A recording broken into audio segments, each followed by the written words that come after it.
특별히 이제 6월 첫 주를 맞아서 진리의 달을 맞았는데요. 진리의 달을 맞아서 진리를 주제를 가지고 얘기를 했으면 좋겠어요. 특별히 오늘 이제 진리에 대한 말씀을 나눌 건데요. 오늘도 지금 영상에서 6분짜리 영상인데 영상에서 놀라운 사실은 창조부터 창세기의 내용부터 어디까지? 요한계시록의 내용까지 6분에 축약을 해서 성경 전체 내용을 여러분 봤어요. 우리가 알고 있는 진리라는 것은 바로 성경입니다. 그리고 이 성경은 무엇으로부터 왔냐면 예수 그리스도를 소개하는 거죠. 오실 예수 그리스도, 그리고 오신 예수 그리스도, 다시 오실 예수 그리스도. 성경의 내용은 예수 그리스도의 포커스를 맞추고 있고 여러분이 아시는 것처럼 예수 그리스도는 바로 그분 스스로가 얘기하기를 내가 곧 진리라고 얘기하고 있습니다. 그래서 오늘 이 진리 안에 거하는 이야기를 좀 할 것이고요. 그 진리가 우리를 자유케 한 놀라운 비결에 대해서 말을 할 겁니다. 그리고 이 놀라운 비결을 여러분이 만나서 자유케 되는 은혜를 누리기를 주님의 이름으로 축원드립니다. 그래서 오늘 제목은 주의 말에 거하면 얻는 자유라는 제목이고요. 주제 말씀은 요한복음 8장 31절로 32절의 말씀입니다. 제가 봉독해 드립니다. 그러므로 예수께서 자기를 믿는 유대인들에게 이르시되 너희가 내 말에 거하면 참으로 내 제자가 되고 진리를 알지니 진리가 너희를 자유롭게 하리라. 아멘. 여기 핵심 구절이 있어요. 뭐냐면 내 말 안에 거하면, 내 말 안에 거하면 세 가지 일이 이루어집니다. 첫 번째 뭐라고 얘기했어요? 제자가 된대요. 네. 그리고 두 번째 뭐라고 얘기합니까? 진리를 알게 된다고 얘기합니다. 세 번째는 그 진리로 말미암아 우리를 자유케 해주겠다고 얘기하고 있는 거예요. 그래서 여기 굉장히 조건절로 나오고 있는 것이 바로 내 말 안에 거하면이라고 하는 굉장히 중요한 말씀입니다. 다시 말해서 진리 대신 이 말씀 안에 거하면 나타나는 세 가지 놀라운 현상이 있고 또 진리가 자유케 되는데 뭘 자유케 하냐면 첫 번째 죄에서 자유케 해주고 또 두려움과 어둠과 우리 마음의 불안으로부터 자유케 해서 평화를 주시고 세 번째 성령 충만함으로 영적 삶의 자유를 우리에게 허락해 주신다라는 말씀을 오늘 우리가 나누게 될 거예요. 첫 번째, 이 말씀을 누구에게 했는가? 오늘 본문의 배경을 좀 살펴볼 필요가 있습니다. 대상은 자신을 믿는 유대인에게다라고 설명을 해주고 있습니다. 주님은 자신을 믿는 유대인에게 이렇게 말씀하시죠. 너희가 내 말 안에 거하면 참 내 제자가 되고 진리를 알지니 진리가 너희를 자유케 하리라. 아멘. 예수님 당시에 굉장히 많은 사람들이 예수님을 따라다녔습니다. 그들은 각계각층의 사람으로 구성이 되어 있었겠죠. 예수님을 따라다니면 그럼 다 제자인가요? 오늘 성경의 말씀은 놀랍게도 예수님을 따라다닌다고 제자는 아니다라는 것을 설명해 주고 있습니다. 왜냐하면 예수님을 따라다닌다고 해서 곧 그가 예수님을 믿는 것은 아니기 때문에 그래요. 여러분 친구들을 무리를 져서 따라다니잖아요. 근데 그걸 친구라고 이야기는 하지만 참 친구가 있고 그냥 무리가 있는 겁니다. 당시의 유대 사회에도 종교 지도자들이 있었고요. 또 바리새인들 그리고 서기관들 굉장히 종교적인 사람들이 있었습니다. 그중에는 특별히 직업적으로 그 일들을 하고 있는 관리들도 있었고요. 일반 평민들도 있었습니다. 당시에는 로마인도 있었고 헬라인도 있었어요. 그리고 예수님을 따라다녔던 사람들의 동기를 보면 그 동기도 제각기 달랐던 것을 우리는 볼 수 있습니다. 예수님을 따라다녔어요. 따라다녔더니 놀라운 일들이 일어나요. 뭐냐면 기적이 일어나는 거예요. 그래서 그 기적을 보기 위해 많은 사람들이 모여들었습니다. 또 모였더니 어떤 일이 일어나냐면 병 고침을 받는 것들을 또 목격하게 돼요. 그래서 그 한 번 병 고침이 일어나니까 병난 사람들이 또 몰려오기 시작하죠. 나도 고침을 받을 거야 라고 사람들이 몰려오기 시작합니다. 또 어떤 사람은요 배가 고파요. 가난하기 때문에. 예수님께 오니까 여러분이 아시잖아요. 보이떡 바친 소년의 이야기를 아시죠? 예. 오병이어라고 하는 것을 통해서 막 5천 명이 배불리 먹고 남는 은혜 역사를 목격하게 되죠. 그러니까 어떻게 해요? 배고픈 사람들도 몰려오기 시작해요. 예수님을 그 중에서는 정말 배우고 믿기 위해 따르던 사람들도 있습니다. 오늘 본문에 중요한 얘기는 뭐냐면 예수님 말씀하신 대상이 누구냐면 바로 배우고 믿기 위해 따르고자 했던 사람들입니다. 그래서 예수님은 이미 여러 차례 예수님 자신이 누구신지를 그들에게 소개해 주고 있습니다. 놀랍게도 2000년 동안 계속 반복되는 질문이 있어요. 교회 다니는 사람들에게. 뭡니까? 예? Who is Jesus? 라고 하는 부분이죠. 그러니까 예수님은 누구예요? 라고 하는 질문을 굉장히 많이 받고 있습니다. 2000년 동안 수많은 사람들이 예수님이 누구냐? 라는 것을 질문합니다. 당시에도 예수님에게도 다가가서 사람들이, 이 무리들이 질문하는 거예요. 당신 누구십니까? 라는 질문하는 거죠. 왜냐하면 예수님이 이런 말을 했어요. 내가 그리스도인 줄을 믿지 아니하면 너희는 너희 죄 가운데 죽으리라. 이런 말을 하니까 죄 가운데 우리가 죽는다고? 자신을 믿으라고? 이런 질문을 던지는 당신은 도대체 누구야? 라고 생각하면서 무리들이 얘기해요. 당신은 누굽니까? 라고 질문하죠. 그때 예수님이 요한복음 8장 25절을 통해서 자신에 대해 이렇게 소개합니다. 나는 처음부터 너희에게 말하여 온 자니라. 처음부터 누굽니까? 그러니까 다시 이 말씀을 보게 되면 요한복음으로 들어가기 초에 태초에 하나님의 말씀이 계시니라 라는 그 말씀대로 태초부터 계신 분이다 라는 걸 얘기해 주고 있는 거예요. 놀랍게도 요한복음 8장 30절에 보니까 사람들이 믿더라는 거예요. 그렇게 말했는데. 근데 요한복음 31절에 보니까 그러므로 예수께서 자기를 믿는 유대인들에게 이르시되 라고 얘기하면서 그 믿는 사람들에게 얘기하기 시작하는 거예요. 근데 뒤에 가서 이상하게도 이 믿는 사람에게 얘기했는데 이 사람들 중에 어떤 사람이 있냐면 이렇게 얘기하죠. 8장 37절에 내 말이 너희 속에 있을 곳이 없으므로 나를 죽이려 한도다 라고 말씀합니다. 뭐냐면 말씀이 없으면 대적하는 자가 된다는 거예요. 교회를 여러분이 오래 다니지만 하나님 말씀이 여러분 안에 들어가서 그 말씀의 삶을 통치받지 않게 되면 여러분들도 어떤 사람이 되냐면 예수님을 대적하는 사람이 돼요. 교회를 대적하는 사람이 되는 거예요. 그래서 그 뒤에 또 말씀이 이렇게 이야기해요. 요한복음 8장 44절에는 이렇게 얘기합니다. 너희 아비 마귀에서 났느니라 말하면서 마귀의 자식들이다 라고 그들에게 책망하시는 거예요. 또 요한복음 8장 46절에 보면 이렇게 얘기해. 너희 중에 누가 나를 죄로 책잡겠느냐? 내가 진리를 말하며 어찌하여 나를 믿지 아니하느냐라고 말씀하고 있는 것을 보게 됩니다. 다시 말해 또 47절에 이렇게 얘기해요. 하나님께 속한 자는 하나님의 말씀을 듣나니 너희가 듣지 아니함은 하나님께 속하지 아니하였습니다. 이 말씀을 볼 때 앞에 많은 사람이 믿더라라는 이 말씀을 우리가 과연 어떻게 이해해야 할까? 이것은 예수님이 하신 말씀을 볼 때 예수님을 믿었다고 할 때 보니까 사람들이 따라다닌다고 다 믿는 것이 아니구나. 또 하나는 참된 믿음이 아니구나. 믿어요 라고 말만 한다고 믿는 것이 절대 아니라는 것을 분명히 지적해 주고 있는 거예요. 오늘 우리는 이 진리에 대해서 좀 얘기를 할 거예요. 이 진리를 우리가 바로 알아야 되고 그럴 때 참 영적 자유를 누리게 되고 사망이라고 하는 두려움 가운데서 벗어날 수가 있고 죽음에서 이후에 부활의 놀라운 소망도 얻게 되고 그 놀라운 은혜로 말미암아 어떻게 해요? 참 자유를 얻게 되는 은혜를 누리게 될 줄 믿습니다. 근데 문제는 안타까운 지금 현실은 진리를 통해 자유를 누리며 사는 사람들을 만나기 쉽지 않다는 거예요. 옆에 분에게 물어볼까요? 참 자유를 누리고 사십니까? 네, 참 자유를 누리고 사세요? 어떠세요? 자유로운 것 같아요? 아니면 삶이 억압된 것 같아요? 어떤 분은 교회를 다니면서 이렇게 주일날 예배를 드려야 되고 공예배도 드려야 되고 모두 하고 너무 하라는 게 많아. 내 삶이 자유롭지 않아 라고 생각하는 사람들을 보게 됩니다. 오늘 성경에서 얘기하고 있는 것은요. 지금 자유의 의미를 우리가 좀 잘 살펴봐야 되는데 이 자유는 전혀 다른 자유예요. 자, 그럼 이 자유를 누리기 위해서는 어떻게 해야 할까요? 오늘 성경의 원리를 좀 찾아보려고 합니다. 첫 번째는 너희가 내 말 안에 거해야 한다라는 걸 지금 얘기해 주고 있는 거예요. 자유를 얻으려면 어떻게 된다고? 처음으로 돌아가는데 주님의 말씀 안으로 들어가야 한다는 거예요. 자, 요한복음 8장 31절로 32절 말씀입니다. 그러므로 예수께서 자기를 믿는 유대인들에게 이르시되 너희가 내 말에 거하면 참 내 제자가 되고 진리를 알지니 진리가 너희를 자유케 하리라. 아까 앞에 소개했던 주님의 말씀 안에 거하면 이루어질 놀라운 조건절에 대해서 말씀을 드렸습니다. 그래서 내 안에 거하면 주님의 제자가 되고 주님과 교제해야 진리를 알게 되고 자유케 된다. 이 원리를 지금 얘기해 주고 있는 겁니다. 자, 그러면 우리가 자유를 지금 얻었나 안 얻었나는 이 질문을 해보면 알 수가 있어요. 주님 말씀 안에 거하고 계십니까? 주님 말씀 안에 거하고 있습니까?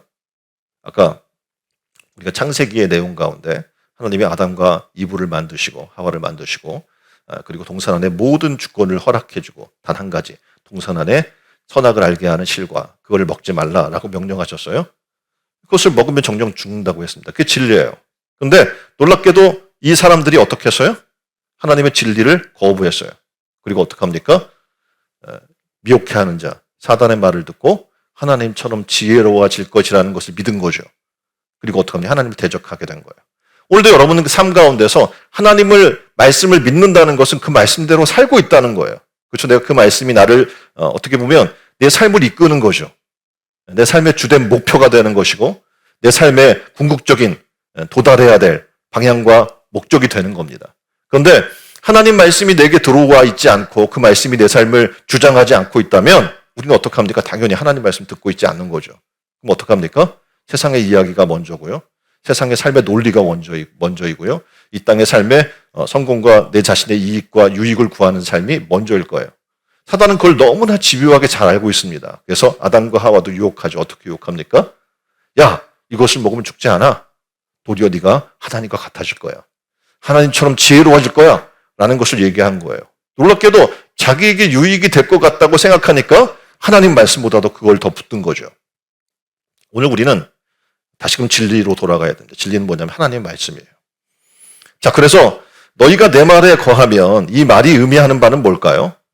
문맥상 보게 되면 거한다라는 이 표현은요. 직접적인 관계를 가지고 교제한다라는 의미를 갖고 있습니다. 그러니까 주님의 말씀에 거한다는 것은요. 하나님의 말씀이 우리 생각과 직접적 관계가 돼 있어요. 하나님 말씀이 나의 행동과 직접적 관계가 있어요. 그래서 하나님 말씀이 내 생각을 지배하게 되고 하나님 말씀이 내 삶을 지배하게 되는 거예요.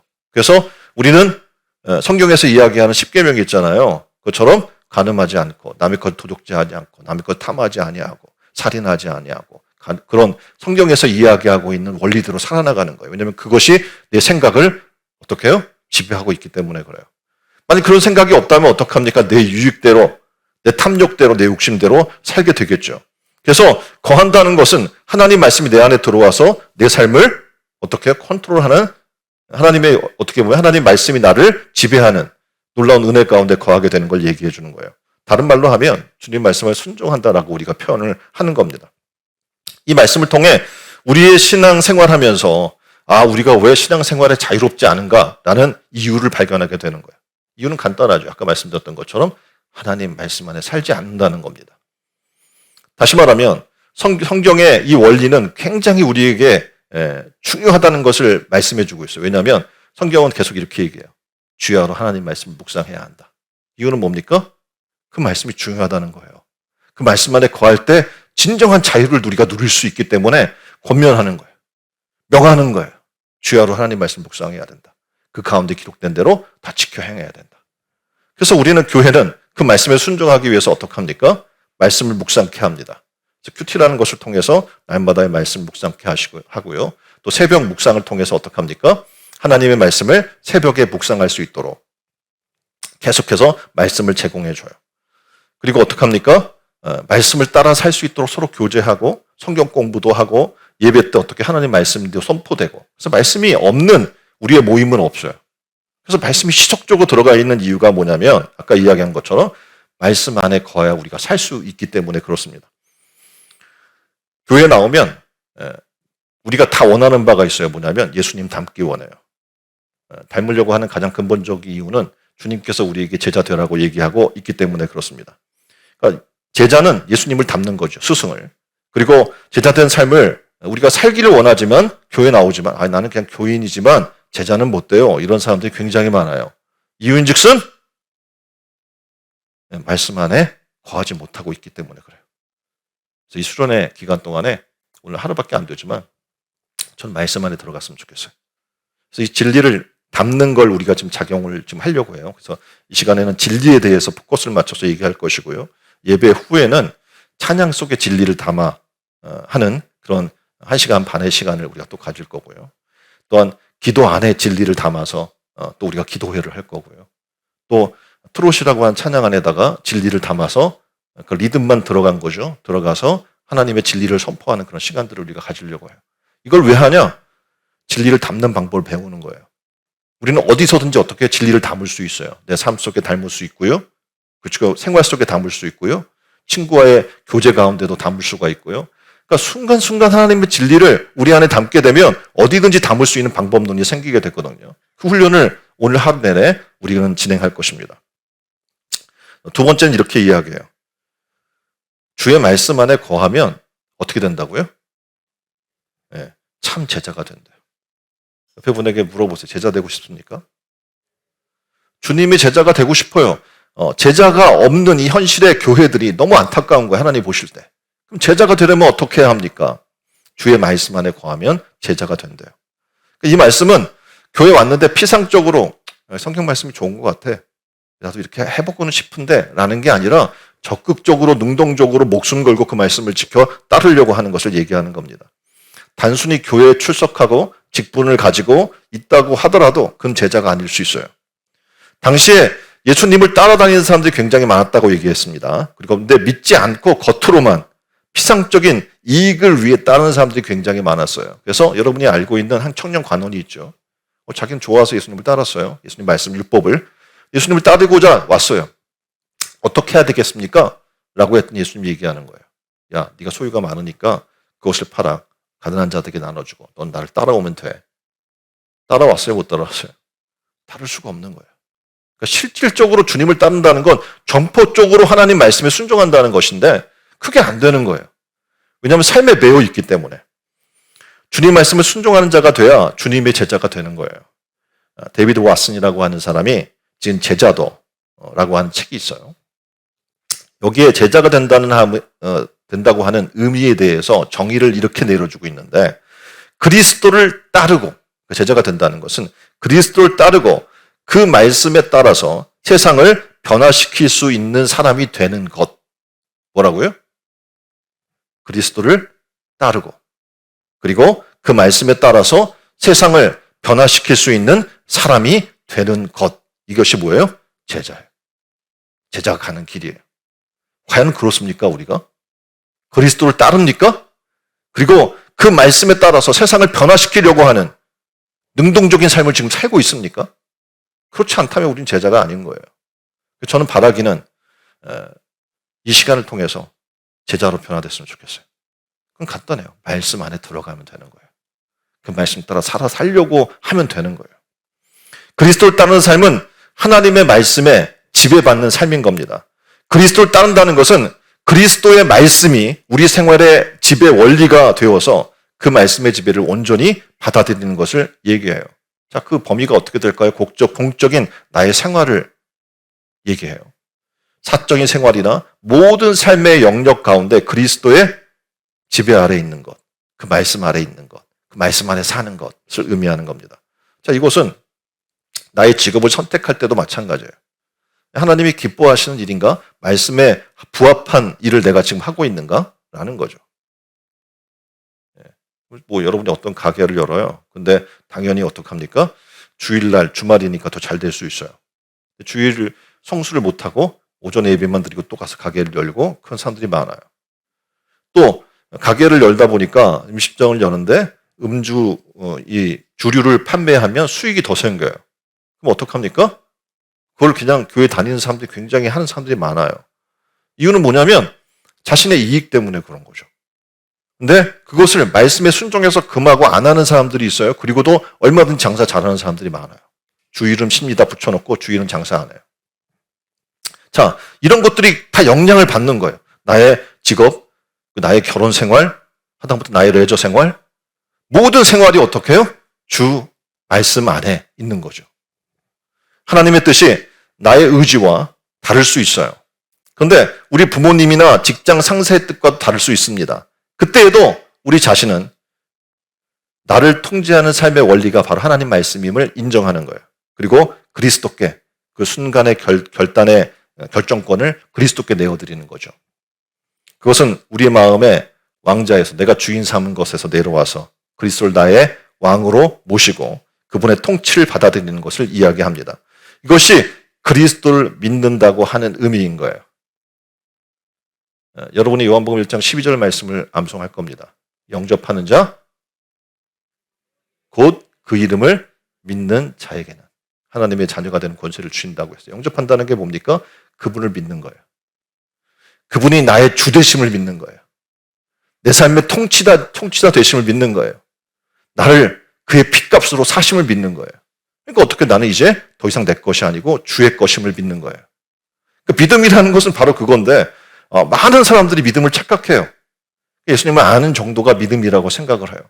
그게 아니에요. 그분이 나를 자신의 핏값을 지불해서 사셨으므로 나의 소유권은 주님께 있음을 인정하는 거예요. 그리고 나의 창조자가 되시기 때문에 나보다 나를 지은 분이 더 잘 알겠죠. 그래서 그분께 나의 삶을 내어드리는 거예요.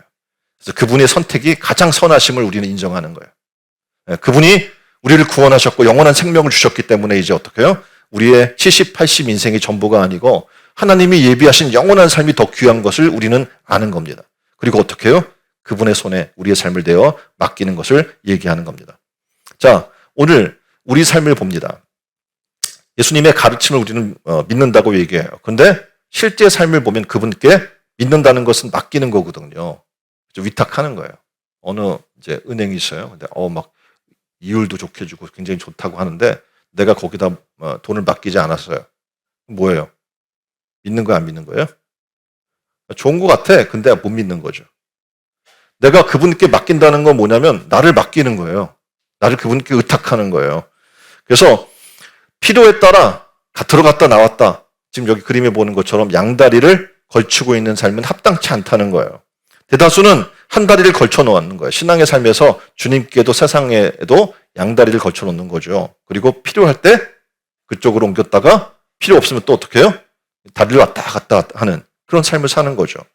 다시 말하면 내게 유익이 된다고 판단할 때는 잠시 그쪽으로 치우쳤다가 내가 감당해야 될 책임이 있고 부담이 되면 또 잠시 발을 뗐다가 하는 이것이 바로 오늘날 교회 다니는 사람들의 모습인 거예요. 성경은 얘기해요. 양다리는 있을 수 없다. 중도는 있어요, 없어요? 없다는 거예요. 너희가 더 없든지 차든지 해라. 미지근함은 있을 수 있어요, 없어요? 없다고 지금 얘기해 주는 거예요. 저는 바라기는 선택했으면 좋겠어요, 여러분이.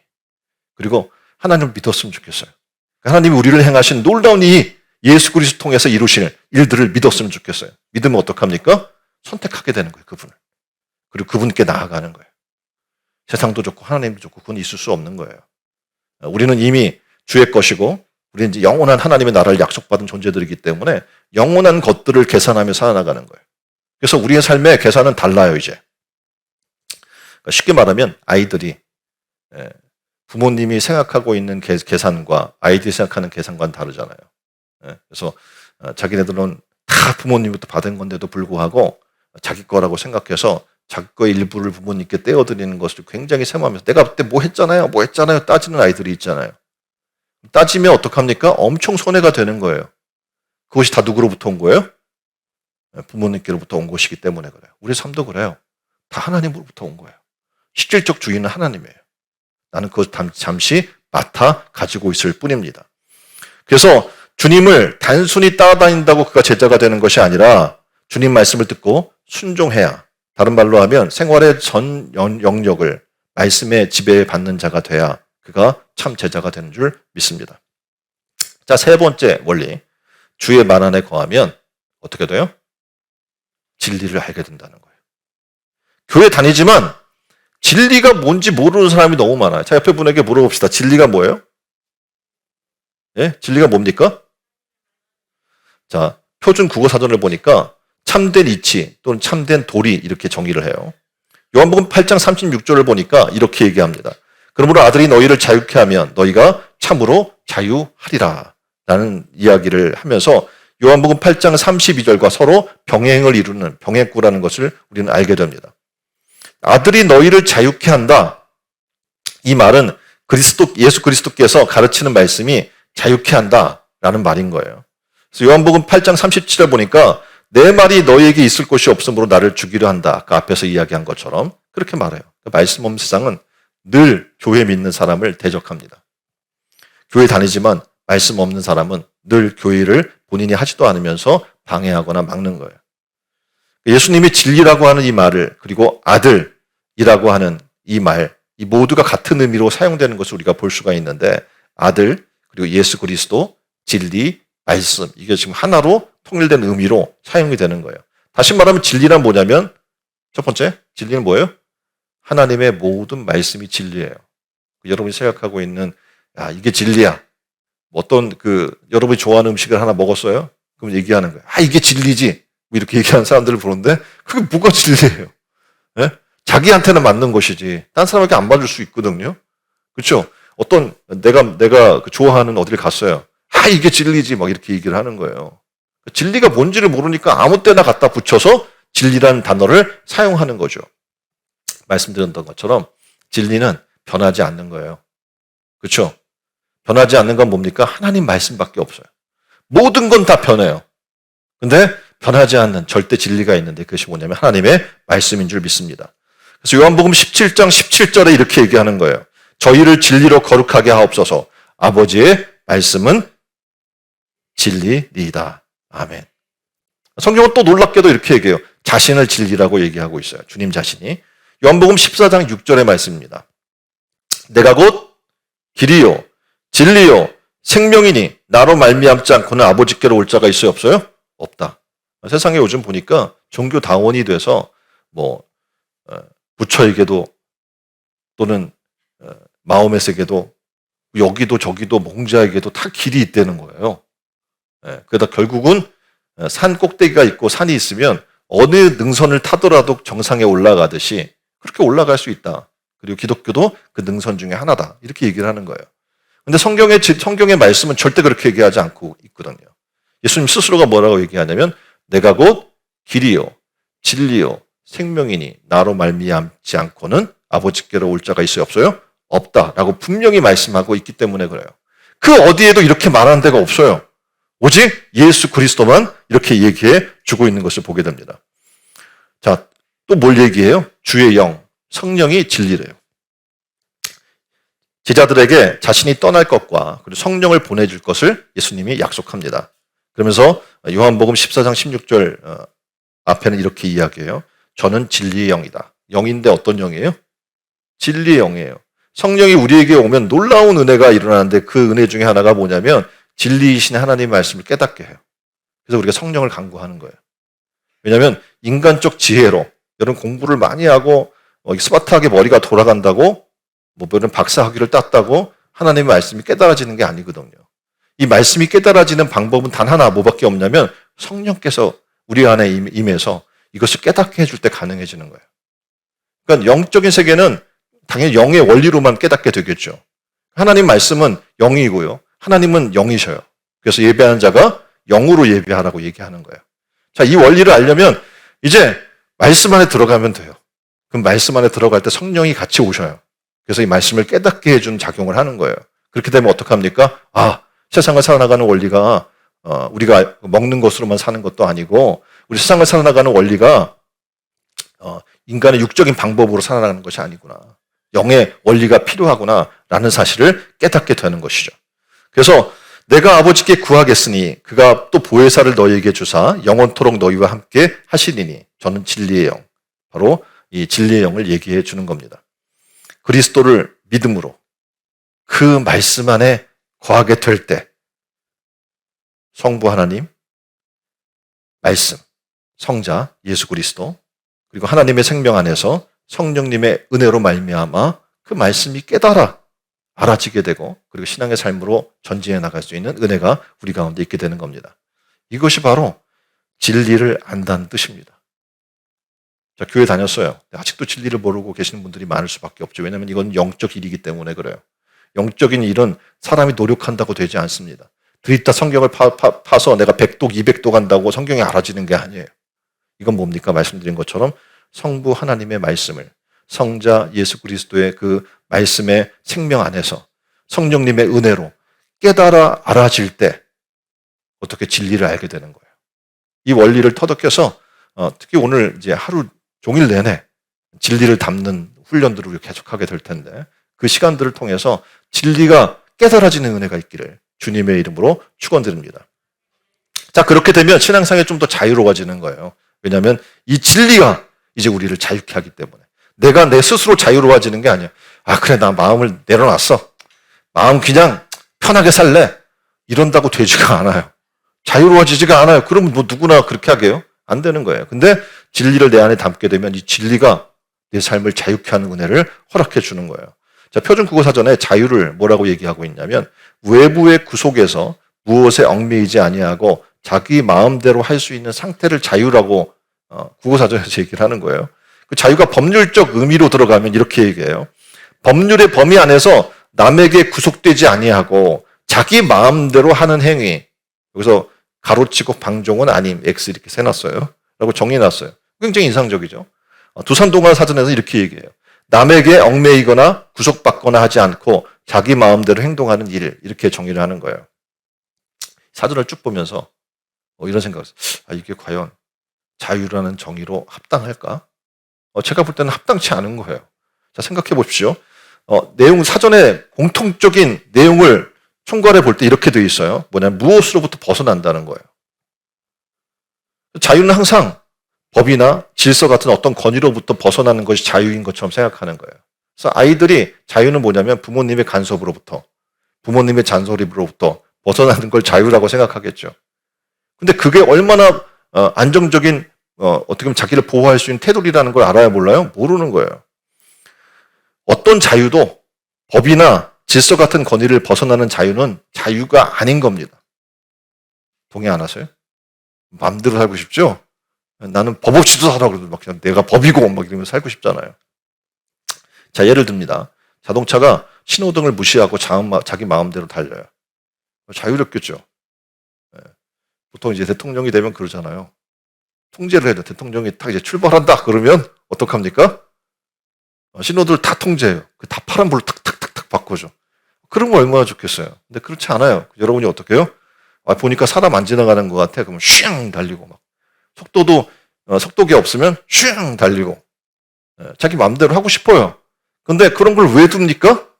사고가 발생되고 나 하나 사고로 끝나는 것이 아니라 다른 사람에게 피해를 주거나 생명을 위협을 할 수 있기 때문에 그렇죠. 자, 차를 주차를 해요. 근데 왜 주차 구획을 만들어 놓을까요? 내가 마음대로 주차하면 어떡합니까? 차가 다닐 수 있어요? 없어요? 없어요. 그리고 요즘은 여러분이 아시는 것처럼 막 집들을 많이 지어놔가지고 소방도로라는 게 있어요. 기본적으로. 왜냐하면 화재가 발생하면 소방차가 크잖아요. 그 차가 지나갈 수 있는 도로는 확보가 돼야 되기 때문에 주차하지 말라고 하거든요. 근데도 주차를 해요. 그래서 이렇게 아무데나 주차한다고 그것을 자유라고 얘기하지 않는 겁니다. 또 언론, 표현의 자유가 있다고 해서 아무렇게나 말하거나 상대방을 비방하거나 없는 이야기를 만들어서 그렇게 하면 안 되는 거예요. 1941년 2차 대전 중에서 미국의 루즈벨트 대통령이 인류의 미래를 위한 유명한 4가지 자유를 이야기한 적이 있어요. 그 자유를 이렇게 얘기해요. 언론의, 출판의, 표현의 자유, 2번째 종교의 자유, 3번째 결핍으로부터의 자유, 4번째 공포로부터의 자유. 어떻게 보면 나름 굉장히 구체적으로 얘기한 거예요. 근데 그리스도 안에 있는 자유와 비할 때는 아무것도 아닌 거예요. 여러분은 자유를 어떻게 이해하고 있습니까? 자, 교회 왔어요. 좀 나를 자유롭게 신앙생활하게 해주세요. 저한테 종종 얘기하는 분이 계셔요.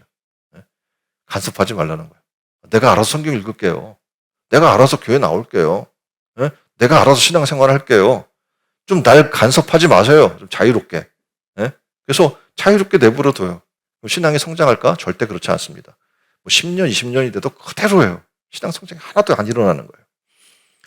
우리는 자유를 이해할 때 오늘 성경에서 얘기하는 것처럼 예수님 말씀하고 이해하고 있는 성경에서 말하는 자유 개념을 우리는 자유 개념이라고 얘기해야 하는 겁니다.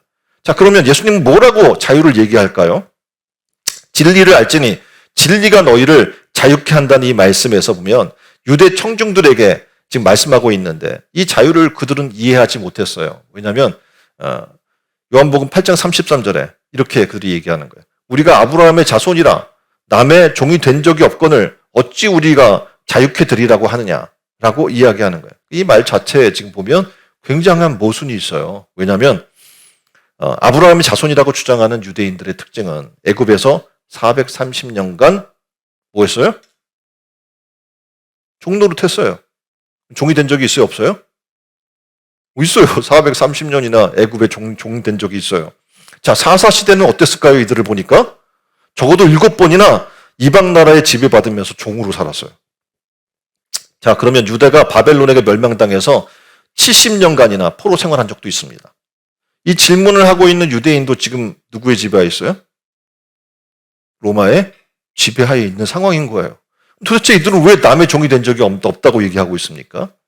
그러니까 자유 개념은요, 비록 육신으로 속박당했다고 할지라도 다른 개념으로 자유를 이들이 이해하고는 있었지만 지금 예수님이 말씀하고 있는 자유는 전혀 모르고 있었던 거예요. 자, 예수님이 이야기하는 자유는 뭘까요? 자, 첫 번째. 무슨 자유? 죄에서의 자유입니다. 여기에 대해서 예수님이 요한복음 8장 34절에 참된 자유의 개념이 뭔지를 얘기해 주는 거예요. 예수께서 답하시되 진실로 너희에게 이르노니 죄를 범하는 자마다 죄의 종이라. 여러분이 죄를 짓잖아요. 그럼 여러분은 누굽니까? 죄의 종이 되는 거예요. 자유할 수 있어요? 없어요? 없어요. 죄의 종이기 때문에. 죄는 사람을 부려요. 그래서 죄를 짓게 되면 죄에 끌려다니게 되는 거예요. 그래서 정당인들도 보게 되면 죄를 짓게 되면 어떡합니까? 아무리 뭘 하려고 하더라도 그 죄 때문에 발목 잡혀서 바른 말을 못 하는 거예요. 정치인도 그렇고 경제인도 그렇고 여러분 주변의 사람도 그렇고 여러분도 그렇고 죄를 범하잖아요. 발목 잡혀요. 그러면서 왜 당신도 그런 죄를 져놓고 왜 우리한테 그런 얘기를 해? 하면은 말을 못 하는 거예요. 그래서 죄의 종이 돼서 지금 성경에서 이야기하는 것처럼 거룩하거나 선하고 의로운 방향을 추진하며 살 수 있는 힘을 잃어버리는 거예요. 자, 우리의 삶을 돌아봅시다. 우리는 과연 죄가 없이 살고 있는가? 우리는 늘 욕심에 따라 죄를 범해요. 거짓말도 너무 잘합니다. 거짓말도 늘 지어. 그래서 굉장히 능숙하게 해요. 사기 전과를 갖고 있는 사람들 계속 늘어요. 예? 그리고 한번 학교 갔다 오면 더 많이 발전된 사기 기술을 가지고 사람들 속여요. 요즘 여러분이 알고 있는 것처럼 전화로 속이잖아요. 스미싱이라고 해서 그런 것도 하고 여러 가지 하잖아요. 근데 안 속을 것 같은 경찰도 속고요. 검찰도 속아요. 그러니까 이게 얼마나 발달했는지 알 거 아닙니까? 이렇게 죄는 욕심을 건들기 때문에 그 욕심에 안 넘어가는 사람이 없는 거예요. 그리고 가치관이나 잘못된 개념 또는 지나치게 강한 자신의 의지 이런 거에 지배받고 있는 것을 보게 돼요. 그래서 여러분이 알아야 될 게 뭐냐면 죄의 싹은 뭐예요? 사망이에요. 그래서 결국 죄의 지배받는 사람은요 죽음을 두려워하며 살 수밖에 없는 거예요. 모든 사람은 그래서 죽음을 두려워해요. 로마서에서 6장 16절에 이렇게 얘기해주고 있어요. 너희 자신을 종으로 들여 누구에게 순종하든지 그 순종을 받는 자의 종이 되는 줄을 알지 못하느냐. 그러니까 우리가 죄에 이끌려 살고 있다면 죄의 종이 되는 것이고 그리스도에게 순종하고 있다면 그리스도의 종이 되는 거예요. 그래서 이 본문에서 자유하다고 얘기하는 건 첫 번째 죄에 대해서 자유해야 됨을 얘기해주고 있습니다. 왜냐하면 죄는 우리의 진정한 평화와 자유를 뺏어가기 때문에 그렇습니다. 주께서 약속하신 진리가 너희를 자유케 한다. 이 상태는요. 첫 번째 내가 그리스도 말씀 안에 거할 때 시작이 됩니다. 두 번째 그의 말씀을 통해서 진리를 깨닫게 될 때 놀랍게도 어떻게 해요? 그 자유함에 이르게 됨을 얘기해 주고 있는 거예요. 여기서 약속한 자유의 삶. 이것이 그리스도의 말씀 안에 거함으로 진정한 그의 제자가 될 때, 그것을 깨닫게 될 때 진리를 통해 주어지는 것이라면 그 자유는 구체적으로 어떻게 이루어질까요? 두 번째 얘기하는데 평화로 이루어진다는 거예요. 자유한 사람에게 뭐가 오냐면 평화가 와요. 자, 예수님이 십자가에 달려 죽으셨습니다. 그리고 제자들은 두려워하기 시작해요. 예수님을 따랐는데. 뭐가 두려운 거예요? 예수님처럼 잡혀갈까 봐. 예수님처럼 죽을까 봐. 두려워하기 시작하는 거예요. 두려움에서 사로잡혀서 꼼짝 못하고 다락방에 갇혀있는 그들의 모습을 보게 돼요. 그때 놀랍게도 예수님이 찾아와요. 그리고 너희에게 평강이 있을지어다 라고 말씀해 주시는 거예요. 예수님은 이들에게 오셔서 사망 권세를 이기시고 부활하신 모습을 보여준 거예요. 그래서 그들이 두려워했던 죽음에 대해 더 이상 두려워하지 않게 하는 거예요. 더군다나 잡혀갔잖아요. 근데 이제는 더 이상 죽으시고 부활하셔서 더 이상 어떤 벽도 그를 가로막을 수 없고 아무것도 그를 가로막을 수 없는 참 자유자가 됐음을 보여주시는 거예요. 그래서 이제 예수님을 목격한 그들은 더 이상 두려워하지 않습니다. 그리고 예수님이 주신 참된 평화를 누리게 되는 거예요.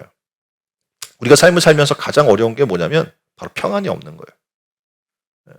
우리가 지금 재개발 과정에 정말 어려운 시간들을 보내면서 정말 괴로웠어요. 가진 것도 없지, 싸울 힘도 없지. 저들에 비하면 우리는 정말 다윗과 골리앗의 바위에 계란으로 바위를 치는 그런 싸움의 상황에서 할 수 있는 건 아무것도 없는 거예요. 모든 걸 다 해봐도 안 돼요. 그때 할 수 있는 게 뭡니까? 하나님 앞에 무릎 꿇는 것밖에 없고 눈물을 흘리며 하나님 앞에 호소하는 것밖에 없어요. 밤에는 잠을 못 자요. 너무 괴로워서. 그냥 여러분이 영화로 보고 있는 그런 내용이 아니에요. 그 이상이에요, 현실은. 얼마나 살벌하고 얼마나 무섭고 얼마나 공포스러운지 몰라요. 그 순간들을 매일매일 보내는 거예요. 그때 하나님 앞에 기도했을 때 하나님이 제게 주신 큰 선물이 뭐냐면 평화라는 거예요. 더 이상 평화로우니까 오늘 내가 죽어도 하나님께 간데 뭐가 두려워요? 하고 그 마음을 하나님이 탁 주니까 죽음이 두렵지 않으니까 그 사람들이 두렵지 않은 거예요. 절 죽인다고 막 공포를 해도 밤길 조심하라고 저를 협박해도 두렵지 않은 거예요. 그래서 하나님이 주신 그 평화로 말미암아서 위기 속에서 두려워 반짬을 설치는 숨막히는 시간 속에서 주님이 주신 그 평안으로 이 고비와 어려움들을 넘어가게 된 거예요. 왜냐하면 그게 바로 자유함이에요. 그러니까 상황은 변하지 않아요. 문제도 변하지 않아요.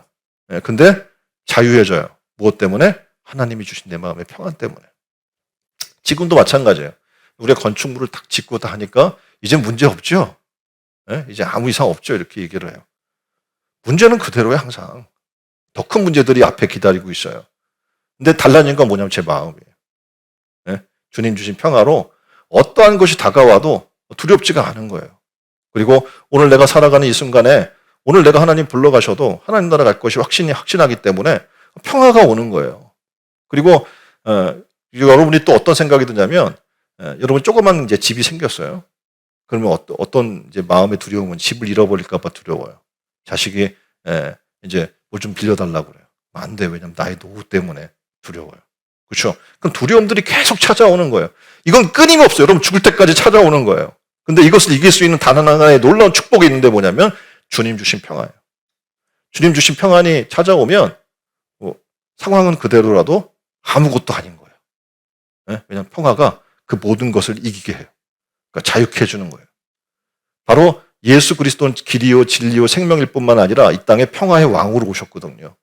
그분을 모신다는 것은 어떤 것을 뜻하냐면 여러분의 삶에 평화를 보장받는 것을 뜻하는 거예요. 그러니까 상황이 지금 생각해 보세요. 지금 우리가 지금 살아나가는 삶 속에서 이렇게 살고 나는 지금 어렵고 힘들어 이렇게 생각하는데 우크라이나를 보세요. 어떠세요? 그들은 하루아침에 날벼락이잖아요. 갑자기 전쟁 나서 내 집도 잃어버리고 자식도 잃어버리고 쫓겨나 있고 정말 살아나가는 하루하루 살아나가는 것들이 어렵고 먹고 살기도 힘들고 그런 순간적으로 극빈의 나라로 전락해 버린 거예요. 우리도 생각해보면 여러분 지금 남한에 살고 있어요. 엄청난 큰 복이에요. 지금 북한의 삶의 현실을 아시죠? 지금 코로나로 엄청나게 많은 사람들이 죽어가고 있거든요. 지금 그걸로 지금 이제 북한이 종식될 수도 있다라고 지금 어떤 사람들이 예견을 하고 있어요. 그 정도로 고통받고 있는 거예요. 삶이 너무 어려워. 근데 우리의 삶을 보세요. 생각해보면 너무 감사한 거예요. 하나님이 우리에게 평안을 주시면 삶의 모든 것을 바꿔서 감사하게 만들어줘요. 그것이 바로 뭐냐면 하나님이 우리를 위해 주시는 하나님의 축복입니다. 바로 주의 주는 영이시니 주의 영이 계신 곳에는 자유함이 있느니라. 고린도후서 3장 17절에 얘기하는 것처럼 주의 영이 계신 그곳에 뭐가 있어요? 자유함이 있는 줄 믿습니다. 주의 영이 계신 곳에는 평화가 있어요. 땅을 빼앗기고 재산을 빼앗기고 건강을 빼앗기고 수많은 것을 세상이 빼앗아 갈 수 있어요. 그런데 세상이 그 어떤 것도 빼앗을 수도 줄 수도 없는 것이 있는데 뭐냐면 바로 주님이 주신 평화예요. 이 시간 여러분을 두렵게 하는 것이 있습니까? 돈입니까? 물질적으로 어려우세요? 건강입니까? 지금 몸이 너무 안 좋으세요? 또 직장에 문제가 있습니까? 또는 노후에 문제가 있습니까? 자녀의 문제가 있습니까? 진로의 문제가 있습니까? 결혼으로 지금 고민하고 있습니까? 수많은 문제가 우리 앞에 있어요.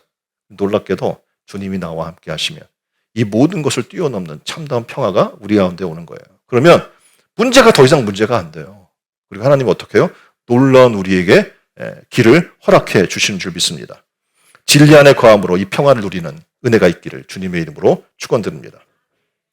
예수님께서 말씀하시는 자유는 성령 충만을 통해 이루어지는 자유입니다.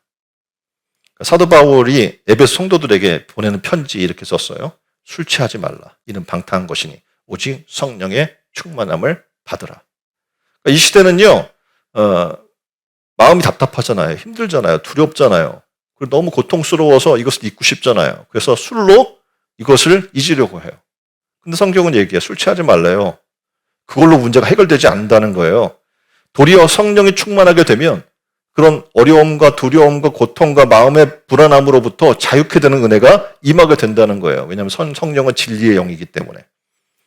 성령 충만 받게 되면 또 놀라운 사실은 어리석게 일을 결단하지 않는 거예요. 우리가 삶을 살면서 맨날 후회하고 괴로운 게 뭐냐면 선택 장애가 생기는 이유가 뭐냐면 내가 이걸 선택했을 때 후회할까 봐.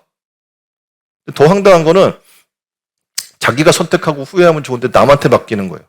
나 이거 선택하면 안 될 것 같아. 난 항상 꽝이야. 네가 해줘. 근데 꽝이야. 그럼 더 후회하잖아요. 내가 해볼 걸. 뭐 이렇게 하잖아요. 그러니까 이게 성령 충만 받게 되면요. 놀라운 은혜가 일어나는데 뭐냐면 어리석지 않게 돼요. 어리석은 선택을 하지 않게 만들어주는 거예요. 그러니까 하나님의 뜻을 이해하고 삶을 지혜로운 방법으로 선택해서 살아나갈 수 있는 은혜를 우리에게 주시는 거예요. 성령 충만한 삶이란 우리의 주님의 제자들을 감사와 기쁨과 평화 가운데 자유자의 삶으로 열매 맺는 삶을 살게 하는 줄 믿습니다. 그래서 십자가의 도가 세상 사람들에게 멸망당하는 자들에게 미련한 것인데 구원받는 자들에게는 하나님의 능력인 줄 믿습니다. 점점 더 이 은혜를 깨달아가는 여러분 되기를 주님의 이름으로 축원드립니다. 자, 여러분 예수 그리스도의 말씀 안에 거하고 계십니까? 날마다 주님 말씀 묵상하고 계세요? 그 말씀에 순종함으로 나가고 계십니까? 그분 말씀 안에 뿌리를 내리고 있습니까?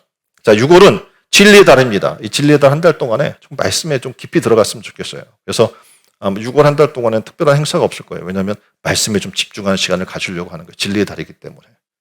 좀 말씀에 깊이 들어가고 특별히 이 한 달 동안 우리가 좀 진리 세팅을 좀 해나갈 거고요. 7월 달부터는 이제 학습 못 받은 사람, 세례 못 받은 사람, 또 교회 왔는데 타 교회에서 오신 분 중에서 입교 못 하신 분들, 뭐 이런 수만 또는 새롭게 오신 분들, 또 새신자 교육부터 시작해서 교육이 본격적으로 7월 달부터 시작돼서 11월 추수감사 때는 다 교육받게 하려고 집중으로 하나님 말씀으로 세워나가려고 지금 우리가 준비 과정에 있습니다.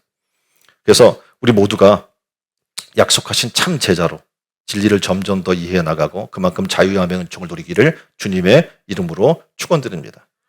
자, 기도하겠습니다. 주님, 단순히 주님을 따라다닌다고 해서 주님의 제자가 되는 것이 아니라고 말씀해 주셨습니다. 주님 말씀을 듣고 순종하는 자, 다른 말로 하면 생활 전 영역에서 말씀의 지배를 받는 자라고 말씀하셨는데 우리의 삶 전 영역에서 말씀에 지배받고 있지 못함을 주님 앞에 고백합니다. 주님 말씀이 우리의 생각과 우리의 행동을 지배하는 은혜가 있게 하여 주옵소서. 주님이 우리의 삶을 정말 통치하셔서 우리의 욕심이나 세상의 가치관이나 잘못된 관념 또는 불순종으로 죄에 지배받고 있는 모든 것을 벗어날 수 있게 하여 주옵소서. 이 시간 예수님께서 약속하신 죄에서 자유케 하는 삶을 약속하신 말씀의 거함으로 누리게 하여 주시기를 원합니다. 그 말씀을 실천함으로 진정 주님의 제자가 되어 진리로 자유케 되는 은혜를 만나게 하여 주옵소서. 주는 영이시니 주의 영이 계신 곳에 자유함이 있다고 말씀하신 것을 우리는 기억합니다. 주의 영이 계신 곳에 자유함이 있는 이유는 주님 주신 평화인 줄 압니다. 세상 그 어떤 것도 빼앗고 줄 수 없는 바로 그 주님이 주신 평화를 누리는 신천 은혜로운 교회 성도들이 다 되게 하여 주옵소서. 주님이 수련을 통해서 성령 충만의 은혜를 주시기를 원합니다.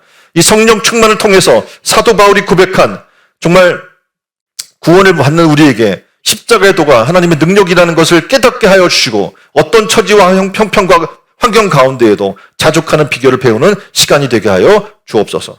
주님 말씀하시는 죄에서의 자유, 평화, 성령의 충만을 통해서 이루어지는 자유를 얻게 하여 주옵소서. 그러므로 진정한 자유자로 살아나가는 은총이 신촌 은혜로운 교회 모든 성도 가운데 임하게 하실 줄 믿습니다. 진리로 자유케 하시는 예수 그리스도의 이름으로 기도합니다. 아멘.